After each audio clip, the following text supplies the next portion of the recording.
Hi everyone, I'm Anne. For anyone who doesn't know me, I'm married to Nigel. I have three grown-up sons who live around the world basically now. Uh, I have two lovely daughter-in-laws and a 2-year-old grandson. And I come from a large, loud, sociable family. Um, and the church family and friends, and we would always have had the house full of people, people calling, visiting, dropping in, and it's always just been a house full of people.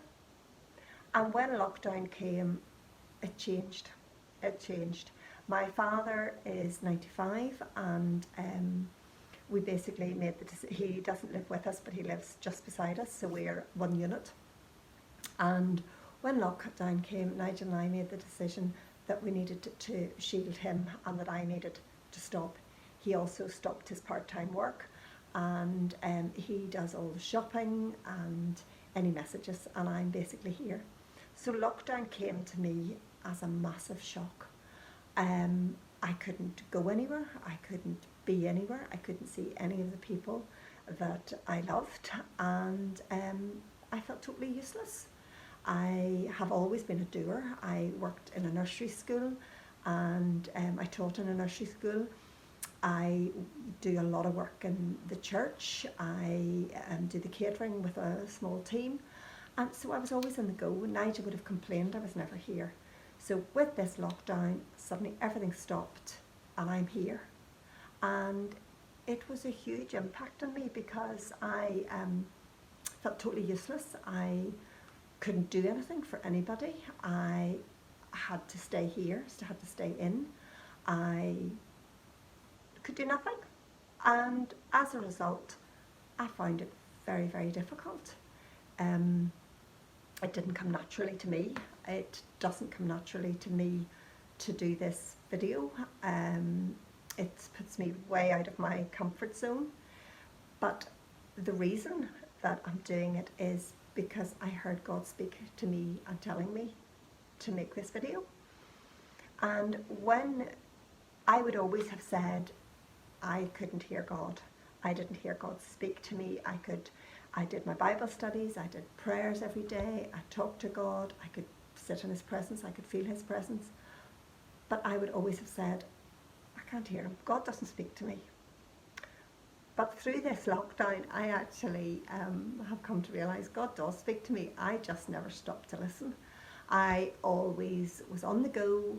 I sat and I waited patiently, I thought, but obviously not patiently enough, and didn't spend the time to just sit and be in His presence and do nothing. And probably for the first time in my life, I have done nothing.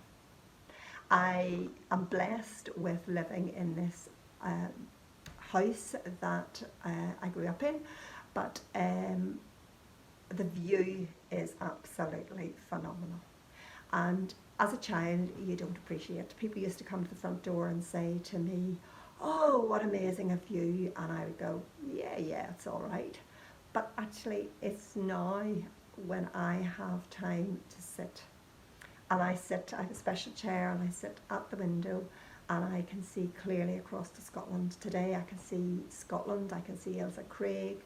There's days I can see the sun reflecting on the, I've forgotten the name of it, the power windmills. And I can see that clearly. I can just look out on God's creation every single day. And even if it's pouring with rain and the rain's blattering the windows, I can see God's presence in it. And the blessing for me with this lockdown is I have taken time to sit and to enjoy it, to enjoy His creation, and to listen and to hear God's voice speak to me. Marashina and David have put up so much on the YouTube and on Facebook. There's the Psalms. Marashina does a Psalm every week, and David does Faith Builders, and both of these resources have been phenomenal. I just take the time, and I I'm happy to take the time to sit, to learn, to study, and to listen and sit in silence. So how I'm coming to do this video now is that I heard God speak to me and saying, do this. And I thought, no, it's way out of my comfort zone. I'm not, that's not for me. That's not what I do. And the voice continued, and I knew it was God speaking clearly to me that this was something I had to do. But even when you hear God's voice, there's always the voice of the enemy that comes next. And he's saying, who wants to listen to you? Who do you think you are that somebody wants to listen to you saying this? It's rubbish. You're rubbish. You can't do it. You've never done anything like this before. And I texted Marashina and said, volunteered. I actually volunteered to do this. I wasn't even asked, which makes it even more extraordinary. And I texted her and said, I'll do this if you want me to do it. But I'm not offended if you say no. And I put in all those clauses. But funny enough, Marashina didn't say no. And so really, I'm doing this to say that the lockdown's hard in so many ways. But out of it, I have learnt to hear God clearly and have learnt to take the time to sit in his presence. And yes, I heard him say this to me, that I was to do this. He gives me words through his scripture. And one of the things that so clearly came to me was Philippians 4 verse 13. I can do all this through him who gives me the strength.